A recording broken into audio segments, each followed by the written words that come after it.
Bonsoir, chers téléspectateurs de Keur Ndanane TV. Merci encore de nous accompagner sur votre chaîne de l'élégance. ñoo ngi leen di nuyu di leen ziar di leen baalu ak ci korite gi di baal ak ñëpp di ziar suñu kilifa diine yi ak aada yi di leen ñaanal yàlla bàyyi leen fi di sàkku ñaan ci ñoom ci réew mi di sàkku ñaan ci ñoom ci kër yi di sàkku ñaan ci ñoom ci néeg yi yàlla mi nga xam ne moo ñu may ñu koor ci bisimilahi rahmaani rahim mu dëggal ñu jàppale ñu ba ñu wari ci alhamdulilahi rabbil alamin yàlla nañ ko teewee at yu bari te mu bañ a nekk suñu mujjanteelu koor di ziar sama ñaari waajur di leen ñaanal gudd fan ak wérgu yaram yàlla bàyyi leen fi ba ñu fekkee lépp ndax lépp ñoom la. Bienvenue encore une fois sur votre émission référence di émission buy dalal ndaanaan yépp comme ni ma koy waxee toujours ndaanaan ci seen liggéey ndaanaan ci seen jaar-jaar ba tax société bi tey reconnaître leen ñu nekk référence. di am contentement toujours di ci ànd ak yéen maman Rama nationale la maman de tous les enfants di am mbégte di nekkaat ak yéen di amaale ci occasion bi di ziar sama doom yi nekk ci àddina bi yëpp ñoom ñi nga xam ne ñoo ma xool ba tànn ma tuddee ma la maman de tous les enfants yal na leen yàlla def mag ñoom tam ñu fekkee lépp di ci dalal tey nag un grand monsieur di ci dalal ndaanaan bu mag di ci dalal un natif de Rufisque. Il s'appelle Monsieur Djibril Gueye. Il est le président de l'Union départementale des mutuelles de santé de Rufisque. Il est aussi coordinateur départemental du Forum civil. Monsieur Djibril Gueye, toute l'équipe de Keur Ndanane TV, vous êtes le bienvenu dans l'émission Référence. Bonsoir. Bonsoir, Rama. Bonsoir à toute l'équipe d'abord. Bonsoir aussi à vos téléspectateurs. Donc c'est comme ça. di leen dalal jàmm aussi. Merci beaucoup. di kontaan aussi ci invitation bi. pour ñu waxtaan ci préciser rek ne c'est ma première émission. bu may waxee ci man. j'ai jamais aimé. alors grâce à ce professionnalisme tu m'as convaincu. que wàññiwul dara. Merci. te après je me suis rendu compte que wàññiwul dara wax ci sa bopp ci li nga xam. Bien sûr. voilà donc je suis à vous. Merci beaucoup. Merci beaucoup voilà. Monsieur Djibril Gueye ci disponibilité bi aussi di la baalu yow tam ak bu baax ci korite gi ñu jóge di la ziar di ñaan yàlla gën la dëgëral bu baax a baax di la sant bu baax comme li nga wax mosoo defal kenn émission donc ñun ñooy number one muy télé bi nga xam ne mooy Keur Ndanane TV muy télé de l'élégance bi nga xam ne moom nee naa la mooy génne képp kuy ndaanaan fii ci Tëngéej ak ci àddina bi yëpp. Monsieur Gueye, pouvez-vous vous présenter, Monsieur Djibril Gueye? Qui est Monsieur Djibril Gueye? D'abord, c'est la première question, mais aussi la plus compliquée à répondre, parce que comme li ma lay wax rek jafe na trop nit di wax ci boppam.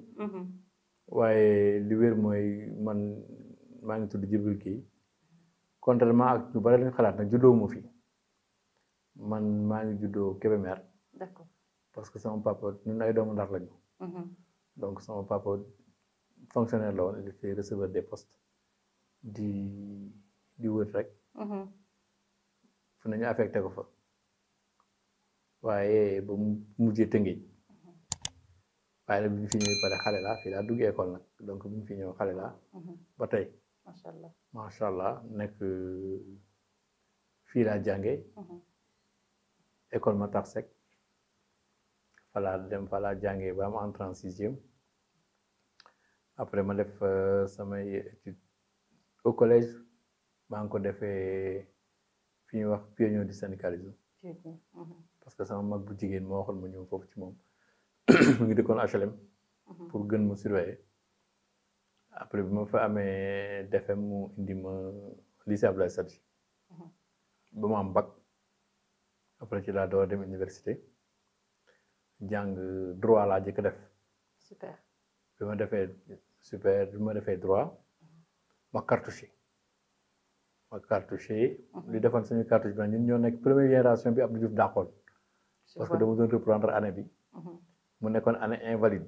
oui léegi Abdou Diouf ne année invalide bokkul ak année blanche. oui c'est sûr. su fekkoon année blanche da ngeen di reprendre. mais dem année invalide dañ koy considérer. bien sûr comme année bu leen def ba pare.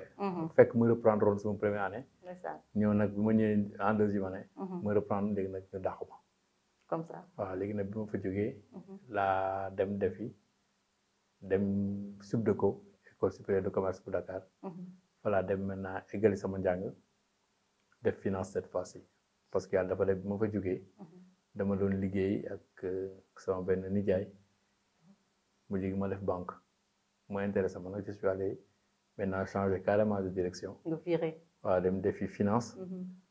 J'ai une licence en ingénierie financière après am diplôme supérieur de comptabilité et finance en master 1 am master 2 nag yàlla dimbali ma am ñaari master parce que bu njëkk bi mooy master banque finance yëpp manqué moon sub de ko beneen master bi nekk master en finance islamique bu université Cheikh Anta Diop IFAS ci loolu mooy sama cursus scolaire ci njàng nag ci liggéey nag bi ma liggéeyee banque islamique du Sénégal je suis le premier agent de guichet de la banque islamique du Sénégal. Macha Allah.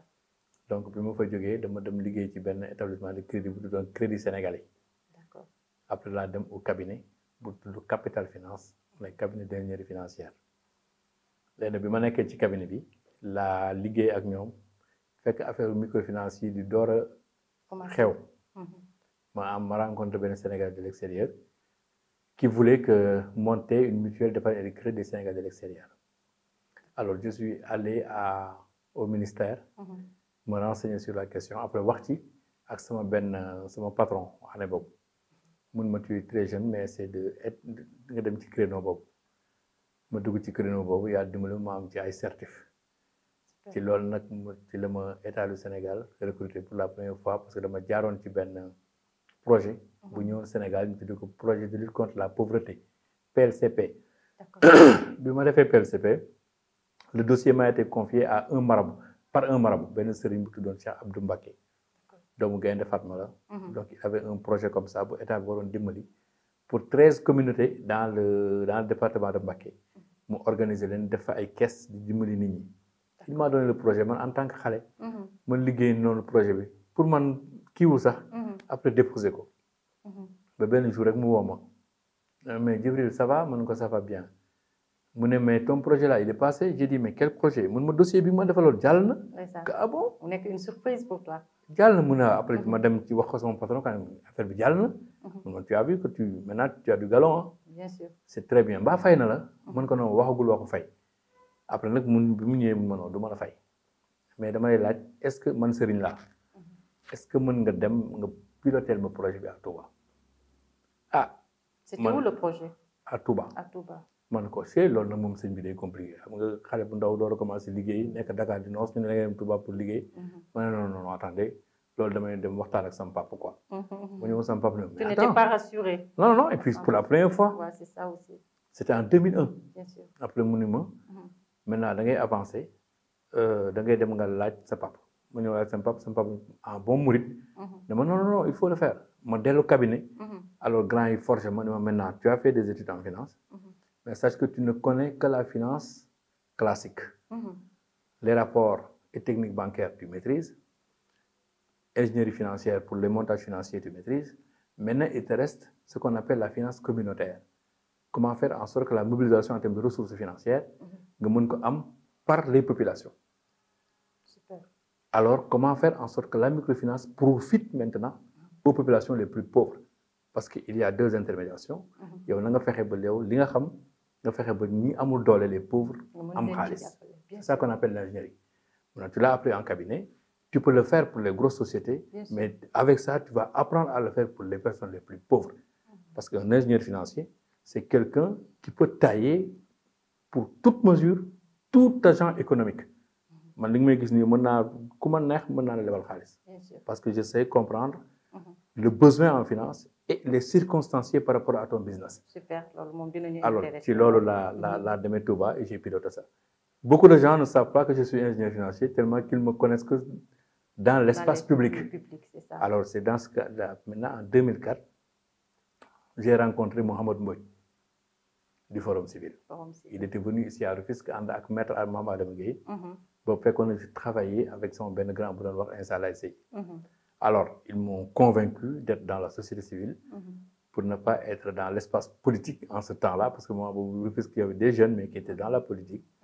Alors, je me suis engagé dans le forum, et en tant que membre d'abord, mais finalement, je suis devenu coordonnateur. Et voilà, c'est ce qui a valu mes positions maintenant dans l'espace public. Super, super. Merci beaucoup, M. Gueye. Nous voulons savoir, c'est quoi exactement le Forum Civil? Bon, le Forum, c'est une association, hein, parce que nous sommes parce que nous, Forum, il y avait deux formes d'association. Il y avait la société civile. Mais nous devons définir les associations de la société civile comme des associations simples, bouddhas politiques. Et là, toutes les formes d'association étaient éligibles. ASC, groupement de femmes, politique. Moi, lo xamanteni do ci demander mandat. D'accord. Alors, il y en a qui disent que la société civile, c'est ça. Mais il y en a qui disent que non, la société civile aussi peut être une association, mais quand même qui peut permettre à ses membres de piloter, par exemple, une mairie. Bien sûr. Mais en tout cas, pour le forum, au début, c'était un groupe élitiste. Ay grands la ñu amone xam-xam dëkk Dakar Mame Adama Gueye Mamadou Mbodj, des gens comme ça. Pas mal de gens. Oui, pas mal de gens. C'était une vingtaine de jeunes Dakarois réussir, commencer à faire des interventions de contribution. Mais ils ne faisaient que des déclarations. Mais c'était une association de Dakar. Tu comprends? Oui. Maintenant, qui recrutait juste ce qu'on appelait des élites. Alors, nous, en tant que Khalé, on m'avait pris comme membre du Forum civil chargé du développement du réseau des femmes pour l'accès à l'économie et à l'autonomie financière des femmes. Pourquoi? Parce que nous avons en termes de corruption, nous avons corrompre dans milieu politique. Bien sûr. Alors, Forum civil est une association bu mel noonu ba gis benn jour Transparency International nekk association internationale qui lutte contre la corruption bëgg section au Sénégal. Forum civil dem ñu def leen maintenant section sénégalaise de transparence. Donc au début Forum civil lu mu doon lutte contre la corruption. D'accord. Après pas à pas. Pas à pas maintenant, c'est en 2004 lorsque Mame Adama est parti et Mohamed Mbodj est venu. Mohamed Mbodj a un peu changé la dynamique du forum en termes de mobilisation maintenant des ressources et des citoyens autour des grandes questions politiques. Et maintenant, cette association qui était à Dakar, Mohamed maintenant avait jugé de sortir de Dakar, mettre en place des sections à Rufisque, à Thiès, à Saint-Louis, jusqu'à avoir une trentaine de sections. Bien sûr. Maintenant, éparpillé, Sénégal, c'est un grand groupe, c'est maintenant une association nationale. Alors, bon, nous avons j'étais jeune militant, le coordinateur et le président Salacé. Mais ça qui a fait qu'aujourd'hui, le Forum civil est sur toutes les questions nationales. Au-delà de la lutte contre la corruption, on est sur les élections, on est dans tous les domaines. On voit que vous êtes reconnu partout. Voilà. On voit que vous êtes reconnu partout. Super. On voit que vous êtes aussi dans les actions développement, les mouvements associatifs. Pourquoi tant d'efforts à votre égard? Oui, bon, tu sais, moom laa doon wax sànq xam nga bi ñu jàngee ba pare di liggéey. bi ñu duggee forum li ñu intéressé woon moo nekkoon être utile dans l'espace. Et ça, c'était la profession de foi au niveau du Forum civil pour ses membres. Carrément dans le manifeste, il est inscrit que la position du membre du Forum civil, c'est pas seulement être dans l'action technique. On demande aussi ce qu'on appelle un ancrage communautaire. Faites en sorte que toute cette dynamique sociale-là, vous pouvez porter en termes d'ingénierie. En termes de renforcement de capacité,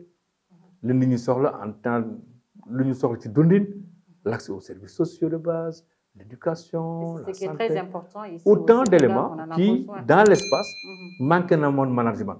Parce qu'il n'y avait que l'État qui les faisait ou les municipalités. Ça. Alors que les autorités, les associations devaient avoir les mêmes missions d'aider les populations dans tous les domaines. Dans tous les domaines. Faciliter l'accès. Alors, tant bobu, là, à mon ce qu'on appelle maintenant l'État commence à changer avec ce qu'on appelle le faire-faire, avec le désengagement de l'État. Le faire-faire signifie maintenant, il faut que l'État maintenant s'appuie sur des forces de l'État, sur des forces locales d'ancrage communautaire pour incuber les populations. Ils jouent ce qu'on appelle le rôle d'opérateur parce que c'est des programmes publics qu'on confie à des associations qui rétribuent maintenant au profit des populations. Alors, nous qui étions en ce moment-là à Khalé, Djangon, on nous utilisait. Comme par exemple, on m'a pris moi pour la première fois pour me dire, écoute, fais en sorte que les femmes du Forum civil, dans les sections, puissent avoir accès au crédit. Pour les aider à travailler. Avant, on voulait, mais on ne savait pas où passer. Parce qu'il n'y avait que Pamecas, il n'y avait que c'était des banques, oui. Mais c'est aussi des institutions de microfinance qui répondaient à des principes de rentabilité, quelquefois même très difficiles d'accès. Parce qu'ils ne pouvaient accéder à ces crédits-là que si on avait la garantie, par exemple. Alors moi, on me demandait de réfléchir comment faire accéder aux femmes ou aux personnes pauvres au crédit avec des systèmes de garantie allégés. D'accord, donc on voit que c'est ça qui vous a poussé à faire tant d'efforts.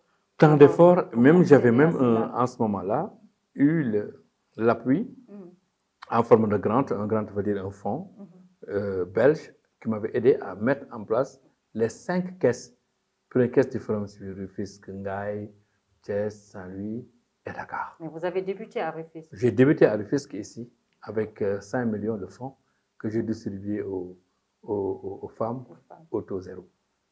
Mais je les encadrais avec l'éducation financière, comment emprunter, comment faire son business et comment rembourser. Quand même.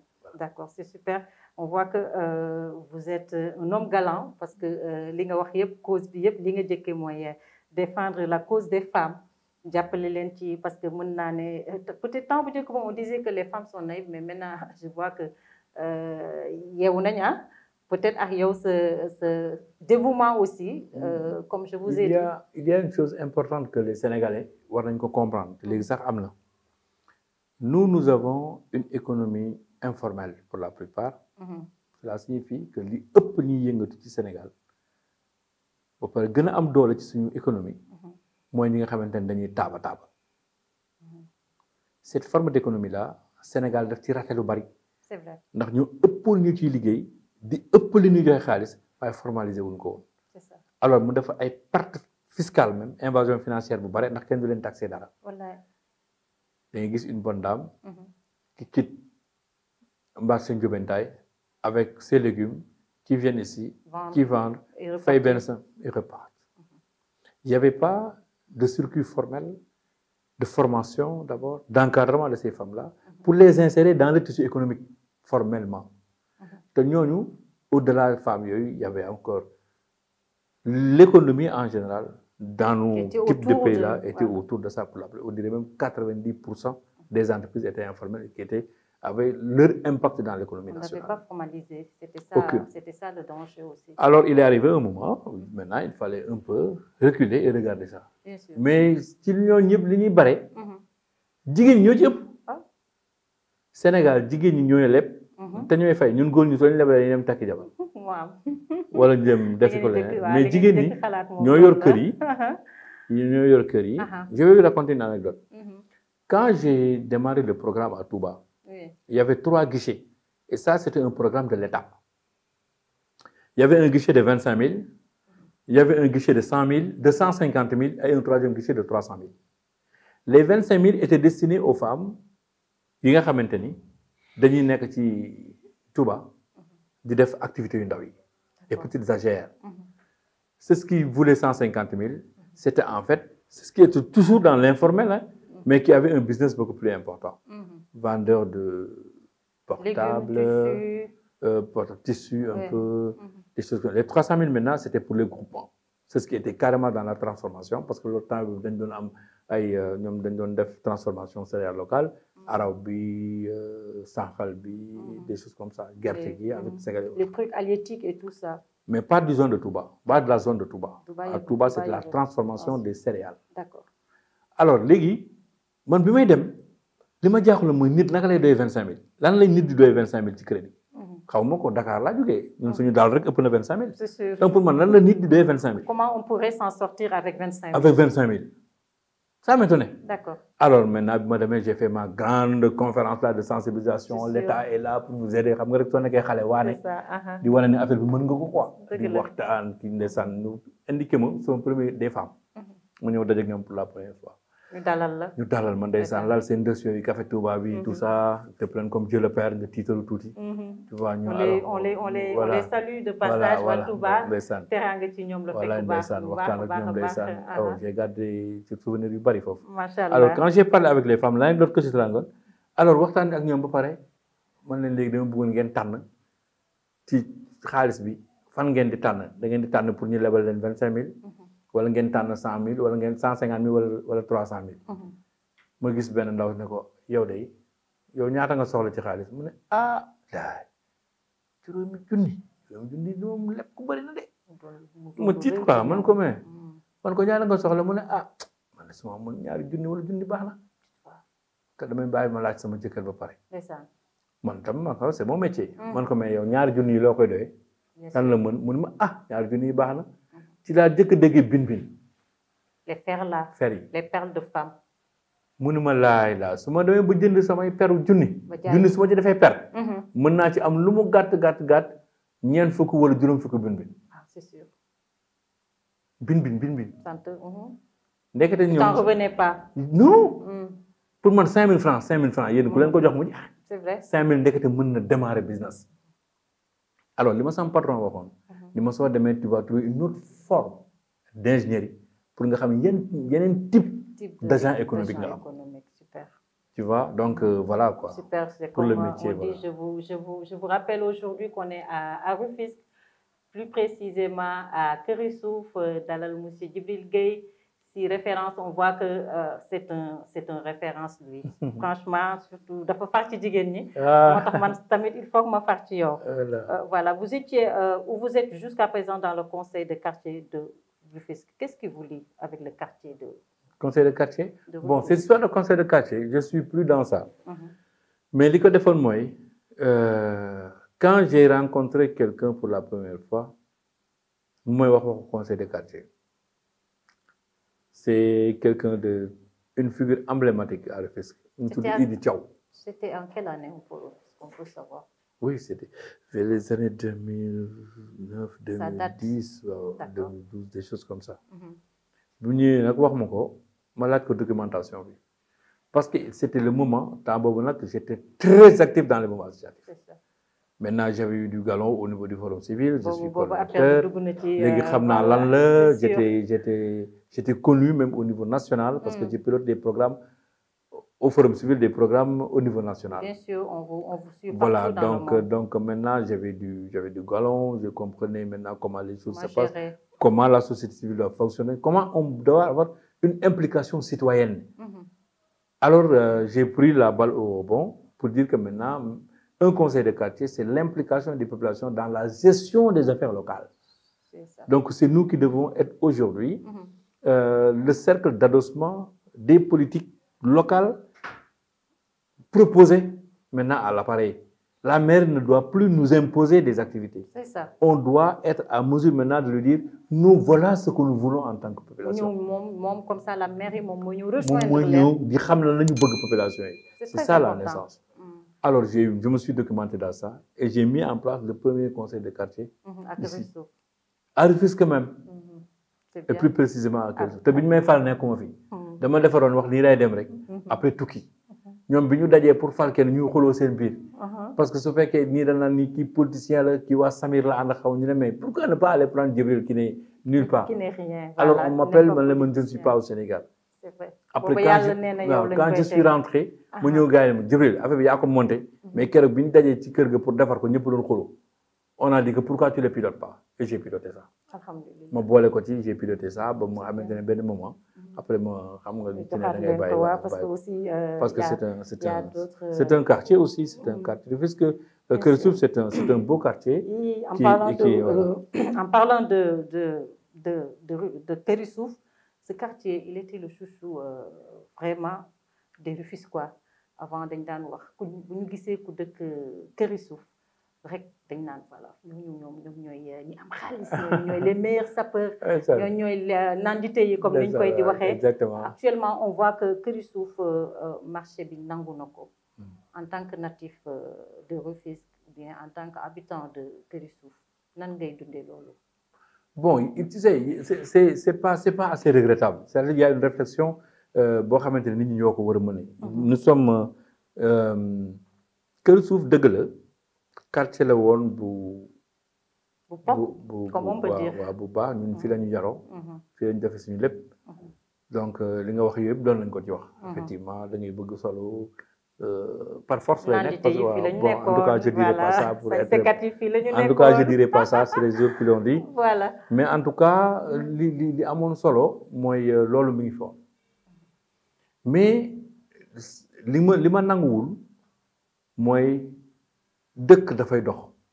On vous rappelle toujours qu'on est à Rufisque, à Keur Souf avec monsieur Djibril Gueye tey jii mu doon doomu Tëngéej boo xam ne il est reconnu partout dans le monde entier ñu am contentement tey référence doon ko dalal ci kër Ndanane TV muy votre télé de l'élégance monsieur Gueye en 1976 on voit que Saint-Louis et Gorée ont été décrétés zone de rénovation mais pas Rufisque. On voit que l'architecture du vieux Rufisque est en train d'être détruite. Qu'est-ce que vous en dites?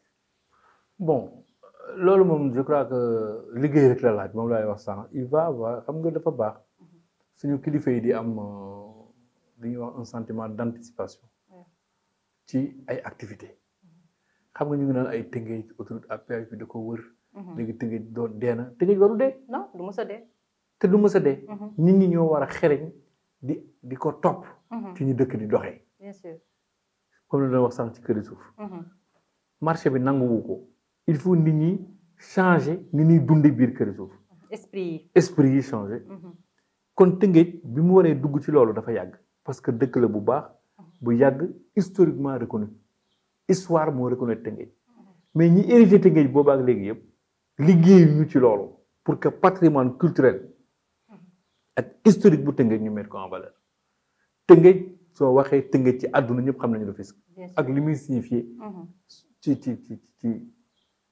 ci àdduna li muy signifié pour l'Afrique li muy signifié pour le Sénégal donc ñi nga xamante ni hérité woon nañ dëkk bi nekk fi ay maire ba fii ñoom ñoo warul liggéey ci loolu ci valoriser patrimoine historique bu Tëngéej te loolu du woon lu jafe moo nekkoon seet nañ ko classé ba ñu bokk ci bu mu nekk ci patrimoine classé bi liñ ci am tam xamante ni ci lañ ko ci war a mën a juger comme patrimoine historique ñu conserver ko l'architecture historique te loolu du liggéeyu kudul ñi nga yoo xamante ni ñoom moom patrimoine bi muy maire yi alors donc loolu du woon lu compliqué man bokk naa ci sommet Afrique France bii passé ñi représenté woon le département de Rufisque j'ai rencontré moi-même Macron parce qu'il était dans notre commission et on parlait du patrimoine de Rufisque.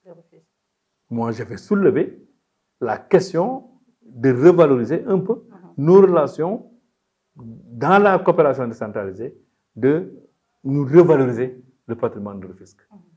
jàppale ñu ba mu dugg ci classement bi ci patrimoine bi loolu nag processus la yàggoon na lool suñu maire yi waroon jël processus ba bu yàgg enclenché ko déggoon naa déclenché woon nañ ko mais aboutir en tout cas ci lu ma yëg donc yooyu yu am solo la yoo xamante ne effectivement dëkk baa ngi dégradé li nga xamante ne mën nañ ko wane mën ko jaay comme niñ ko waree mën a ñëw di ko visiter c'est bien dommage que ñu ngi koy commencé di yàq kër yi suñ ko daanelee sax après dañ koy yëkkati ci toute l'architecture coloniale bi mu waroon mën jaay dañ koy dindi maintenant même pour les peintures waaw on devait garder c'est le terme que je cherchais l'identité coloniale dans ça pour mën ko dugal ci loolu te loolu c'est pas mauvais regarde quand on a voulu reconstruire ou réhabiliter les différentes gares là avec le TER mais tu as vu ils ont reconstitué le même patrimoine ou du même l'architecture coloniale et c'était très joli loolu dootul xam-xam léegi lu yomb la donc loolu war nañ ko def Tëngéej war nañ ko def liggéey le patrimoine culturel de Rufisque les gens les suñu autorités yi doivent en faire vraiment une locomotive économique de développement. En tant que citoyen, vous faites appel à qui sur ça? Je fais appel d'abord aux autorités politiques. Sooy dugg Tëngéej ñu def ci Rufisque ville d'histoire et de culture mais il y a plus d'histoire ici il y a plus de culture aussi. On n'a plus notre ndëpp, on n'a plus notre Ndaw Rabine, on n'a plus notre Goumbé, tout est parti. xoolal bi ñuy réhabiliter jardin public. ñu ngi ko réhabiliter ci forme boo xamante ne dafa mel ni même une architecture arabe. Maintenant on est en train de reconstruire ça xam nga lu ñu fay defaat. Voilà les choses sur lesquelles on doit marquer historiquement notre ville et corroborer ko ci li nga xamante ne moom la représente en tant que patrimoine culturel historique. Donc yooyu je fais appel aux autorités politiques de le faire. Et ils peuvent le faire. Et maintenant mobiliser toutes les forces culturelles. Rufisque en a. C'est vrai. Ay Xaar Mbay ma jàgg mi ngi fi. Enfin autant je ne vais même pas citer de nom. Il y a Il y a trop de références à Rufisque. Rufisque. Il y a beaucoup de on doit les mobiliser et en faire des forces de développement. Parce que la culture représente cela. Donc loolu la ñu war a def maintenant c'est ce que ñu ko war a def c'est les autorités politiques d'abord. J'espère qu'ils vont vous entendre les autorités de Rufisque. ñu xam ne Rufisque ville la boo xam ne macha allah foo taxaw ne Tëngéej laa dëkk rek jox nañ la cër. Exactement. On voit que monsieur Djibril Gueye aussi vraiment ku dëggu la ci Tëngéej ku bëgg Tëngéej la boo xoolee dévouement am fii ci Tëngéej yàlla na ko yàlla gën a dëgëral bu baax. Amiin. Vous êtes expert en finance islamique. C'est quoi la différence entre les banques islamiques et les banques et les autres banques? Bon, d'abord, il ne faut pas faire la différence dans la finance. Parce que nous avons appris, nous, la finance, ce qu'on appelle la finance classique. C'est ça que nous avons appris. Nous avons appris la finance avant de faire banque. Donc, finance islamique, li ma ci dugal, c'était aussi un autre programme de l'État bu tuddoon PALAM. C'était un programme financé par la BID pour l'apprentissage et les métiers. C'est-à-dire faire en sorte que ceux qui sont dans les filières Sénégal jàppale leen jox leen xaalis ñu liggéey. Qu'ils puissent en bénéficier. Alors maintenant ndem ba banque islamique de développement ñoom ñoo ko financé woon BID dañu bëggoon seen xaalis aw ci principe islamique. D'accord. Mais les cibles moo nekk surtout les femmes encore me reviennent. Mais c'est ce qui était dans la transformation des céréales. Des femmes. Alors maintenant il fallait trouver des moyens de capter. C'était un programme de 300 milliards pour le Sénégal destiné à financer les actions génératives de revenus des groupements de femmes dans les différentes filières, c'est-à-dire la transformation des céréales locales halieutiques, l'association des jeunes pour les métiers, autant de métiers que cet encadrement-là. Mais c'était dans le principe de la finance islamique et ce n'était pas réglementé au Sénégal. Donc, nous avons eu que des certifs. On a été formé par des Mauritaniens sur ce qu'on appelle les premiers produits d'accès, les mourabaha, les mudaraba, je ne vais pas insister sur l'eau, mais c'est les premiers principes. Alors, quand je fais banque, pourquoi ne pas carrément nous dire. Alors, on a vu, maintenant, il y avait un institut ici au Sénégal, pour IFAS, nous disons maintenant carrément pour la première fois la finance islamique sur toutes ses formes. Master 2. Donc moi, je fais partie de la deuxième promotion. Et là, il n'y a pas de différence. La finance, elle est ce qu'elle est. La finance, elle est la finance. Mais quand on dit finance islamique, c'est une finance alternative, une finance, ce qu'on appelle une finance innovante. Mais juste, il y a une différence. Moi, bii dañ lay jox xaalis ni nga koy jotee ni nga ciy liggéeyee fi nga koy dugal yëpp day nekk ci lu dagan. D'accord loolu leer na. ñu ñëw da ngay dégg rek ñu naan le taux d'intérêt loolu mooy li ci gën a tuuti. Mais bari na yoo xamante ne moom moo indi seen différence du point de vue juste utilisation mobilisation utilisation exploitation et distribution. Machallah, on attendait cette question-là. Ñu bari ñu ngi ko doon xaar ci monsieur Djibril Gueye leeral bi baax na si. Vous êtes également le président de l'union départementale des mutuelles de santé de Rufisque. Est-ce que votre communication passe? Car il y a beaucoup de femmes, il y a beaucoup d'enfants qui meurent par faute de moyens. Est-ce que communication? Waaw, c'est que d'abord ñu xam ne loolu moo tudd couverture maladie universelle. C'est un programme de l'État pour l'accès facile aux soins et en médicaments des populations. te loolu li koy indi mooy dañu programme mu état la bu le président Macky Sall mettre en place pour fexe ba fonctionnaires yi nga xamante ne ñun ñi am imputation budgétaire wala ñi nga xamante ne ci IPM yi leen nekk ñu fexe ba état yi di leen dimbalee noonu c'est-à-dire fooy fajoo ji état bi jël ñun ñi fu ñuy fajoo état mooy jël en charge 80% ci suñuy faju 20% la ñuy joxe. waaye bi ñu seetee Sénégal ndekete ci 100 Sénégalais yoo gis yuy liggéey 20% yi kese la état di dimbali 80% yëpp ñu ngi ci informel bi kenn seen ñoom ñooy faj seen bopp moo tax faj seer Sénégal. D'accord. Donc programme bi état bi daf ko indi pour képp ku liggéeyul. Informel. Donc c'était pas juste porté sur les enfants. Non, c'est porté sur toutes les populations ci ñëpp. D'accord. Parce que dafa am ñaari façon. Dafa am assistance maladie am assurance maladie. Assurance maladie bi nag mooy mutuelle yi te ñu ngi koy jël ku am un peu plus de 5 ans ba 49 ans mën nga dugg ci mutuelle yi. soo duggee ci mutuelle yi dinañ la faj à 80% di la jox médicament à 80%. Pourquoi nag de 0 à 5 ans loolu assistance maladie la état bi moom moo ko jël en charge di fay 0,5 ans. Pourquoi jusqu'à 59 ans? Parce qu'à partir de 60 ans plan Sésame la aussi état bi moo ko jël ci assistance maladie c'est ça qu'on appelle des gratuités. D'accord. waaye li wér mooy sénégalais bu bokk ci mutuelle yi. aussi sa faj ak ses médicaments. 80% état moo koy jël en charge. macha allah maa ngi leen di loolu moom ñëw ci mutuelle yi. voilà bëggoon nañ leeral boobu leer na bu baax on voit que vous ne faites pas de la politique. Pourquoi? Quand vous connaissez tellement Rufisque, vous avez. xam nga du ma def politique sax am nga kii bi il faut que ma cokkaas tout si tooñ la voilà am nga allure bi. intelligence et tout aussi. Bon les gens en parlent mais c'est que ni ku nekk nag ak fi nga mëne te am na loo xamante ne bëgguma cee juum. xam nga soo gisee li ma doon wax mi ngi nii c'est-à-dire soo gisoon j'ai jamais accepté émission yu mel nii. ñun Kër Ndanane TV voilà kon on a eu. mënuma ko am nañu loolu tey jii mooy télé bi nga xam ne mënuma ko bëgg accepté. ndax xam nga dafa am affaire boo xam il faut ñu def différence bi man bëgguma ñuy def différence entre ñun ak ñuy def politique parce que li ñuy def dafa nuroo. D'accord. mais dafa am fu ñu wutee. fu ñu wutee mooy kii dañ ko jox baat man kenn joxuma baat. D'accord. man damay waxal population yi mais yónniwul ma. D'accord. mais politicien dafa laaj baat ba ñu jox ko moo tax mu doon maire dafa laaj ba ñu jàpp moo tax mu doon kooku day wax au nom des populations dañ ko dénk donc dafa am devoir ak redevabilité sa diggante ak ñoom mais man non.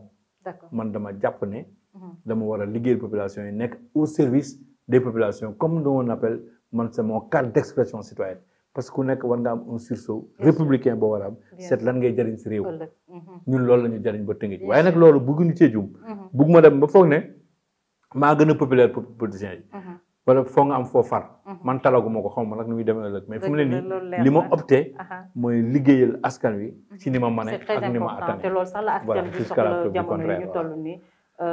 Quelles sont vos perspectives d'avenir, monsieur Gueye? Bon, tu sais, en termes de perspective ñaari yëf daal xam naa ne Tëngéej war nañ ci taxaw. te maa ngi ci bëgg liggéey. mooy fexe ba population yi gis seen bopp seen diggante ak ñi leen ñi def que képp kun fi falati nga porter ay projets rufisquois waa Tëngéej. Vous faites appel aux autorités. Aux autorités dañuy porter les projets de société rufisquoise. Ouais. Il y a les plans de développement locaux. La synthèse de ces différents plans mën na la indil un bon programme au niveau ci kaw pour nga xam ne lii la population yi bëgg. On a dañu dépassé taxaw di wax nit ñi yow li nga bëgg nañu am dal capacité wu ak dalu déglu nit ñi li ñu bëgg. soo leen dégloo. li ngay def dina leen intéressé bàyyi parloo bi politique digg xeex bi xuloo bi yeewi bennoo nañu seet lan lañu jëriñ dëkk bi lan mooy jëriñ dëkk bi dañu gis ne Tëngéej dañu mën politique mais on n'avance pas. mais parce que suñu politique dafa salté xuloo ak xeex la ak saagante xuloo ak xeex ak saagante fu mu dem dara du fa dox moo tax damay ñaanaat maa ngi demander je lance un appel à toutes les autorités yi nga xamante ne ñoom ñoo fi nekk. D'accord, machallah, j'espère que toutes les autorités dinañ la dégg. man xam nañ ma. Voilà bu baax. parce que yàgg naa ak ñoom. fii ci dëkk bi. di jëflante lu baax xam nañ la bu baax. di jëflante ak ñoom. jàmm. pourquoi parce que loolu mooy sama diggante ak ñoom. moo am nag différence boo xamante ne nit ñi bàyyi di ci juum ñoom la ñu fal ñun kenn falu. donc man su may demee bay xëccoog ñoom maa ngi ci erreur. loolu leer parce que kenn faluma. macha allah waaye li ñu leen di ñaan mooy qu'il soit à l'écoute des populations. di liggéeyal nit ñi li ñu soxla. askan bi sonn nañ soxla loolu askan wee ko soxla. nañu jël li askan wi moom. ñu jox leen ko delloo ko askan wi. bien sûr loolu mooy rek moo mën a tax. ngor am diine am ak respect. bien dit, ça c'est un cri du cœur de monsieur Djibril Gueye. Êtes-vous polygame ou monogame, monsieur Gueye? On n'en parle pas. D'accord, donc je passe. Pratiquez-vous les sports? Oui, je fais de la marche. Il y en a qui vont rigoler, mais pourtant je fais de la marche. C'est bon. Je fais de la marche, voilà, voilà, c'est ça mon sport. Je le faisais beaucoup quand j'étais encore plus jeune. Je ne suis pas On voit encore que c'est vieux. ça qui vous a retenu comme ça, toujours gentleman. Ah, gentleman comme ni ko moom waa xam naa Rufisque ne yi di waxee. non gentleman moom xam nga moom ça dépend rek. waaye ñu ngi sant bu baax. il faut bu am stress bu bari. C'est ça. ba pare xam li ngay jëflanteeg nit ñi. comme lii nii ngeen def. pour ñun du dara du ñu war ko sant yàlla. Ça c'est la télé Kër Ndanane TV. waaw ndax ñun ñoo ñëpp a yem. Bien sûr. man c'est ça je me considère comme ku yem ak ñëpp. waaye dinaa fexe ba su ma bëggee tekki dara ci dëkk bi. ma seq koog ñi fi bëgg tekki dara. nañu bàyyi def différent ñii day def politique man def non c'est pas ça. D'accord. ñun ñëpp ñoo yem ambition. nañu xool lan moo ñuy avancé. nañu seet lan moo ñuy avancé loo soo ne da ngay def politique wala defuloo politique li am solo mooy ñu xool lan moo arrangé dëkk bi. ndax ñiy def politique aussi. dañu bëgg defar dëkk bi loolu la ñu wax moo tax ñu jox leen baat. c'est ça voilà. c'est ça ku Sénégal nag nañu commencé mûr ci loolu. ku defar dëkk bi ñu téye la fi ku defarul dëkk bi ñu folli la. waaw ku defar dëkk bi ñu téye la ku defarul dëkk bi. mën nga dem ñu folli la keneen ñëw.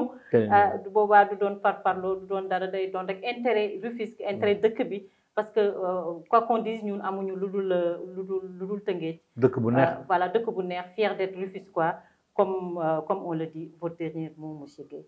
Bon, je vais juste vous remercier et pour lui, c'était peut-être ma première occasion de dire sur la télé Kër Ndanane TV. Je ne suis pas seulement de la société civile, j'ai un métier et je bouffe de ça. Voilà, donc très important. La deuxième chose mooy permettre aussi me féliciter ñi fi nekk ñëpp di liggéey te may yëg li ñuy def ñi may yëg laay wax parce que bien sûr fexe naa nag ba séquma kenn lu tax ma di la waxal loo deful. dëgg la. feexuma ko kenn ci télé laay wax. ko ñëpp dégg ku dul lool rek mën nga jël télé bi nga def lii def na ko. te loolu defee ma ko dara loolu parce que maag ñoom a bokk dëkk bi. mais maa ngi leen di ñaanaat. yéen ñi ñu fal. surtout ñi leen fal du ñu ngeen bokkal rek Tëngéej moo leen fal. donc na leen Tëngéej ñor su leen Tëngéej ñoree. loolu leen bëgg ci dëkk bi ngeen ko mais ku Tëngéej ñorul waa Tëngéej ñoo war a am fulawu teggale fi indi ñu Tëngéej ñor. Merci beaucoup monsieur Gueye, c'était votre émission référence. On vous rappelle qu'on était aujourd'hui à Rufisque, plus particulièrement à Kérissouf. Nous donnons dalal monsieur Djibril Gueye. Monsieur Gueye, toute l'équipe de Kër Ndanane TV vous remercie de votre disponibilité, de nous avoir accueillis aujourd'hui ici dans votre mutuelle de santé. On vous remercie beaucoup. Di la wax ne bu ñu amoon peut-être ñaar ñu mel ni ñëw yow mi à Rufisque dina jëm kanam bu baax.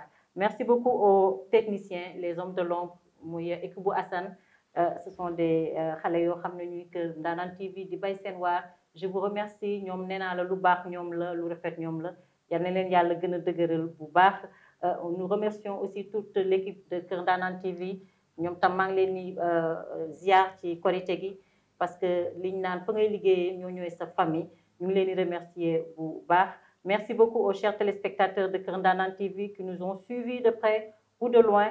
On vous donne rendez-vous, Inch'Allah, dans un prochain numéro référence. Merci.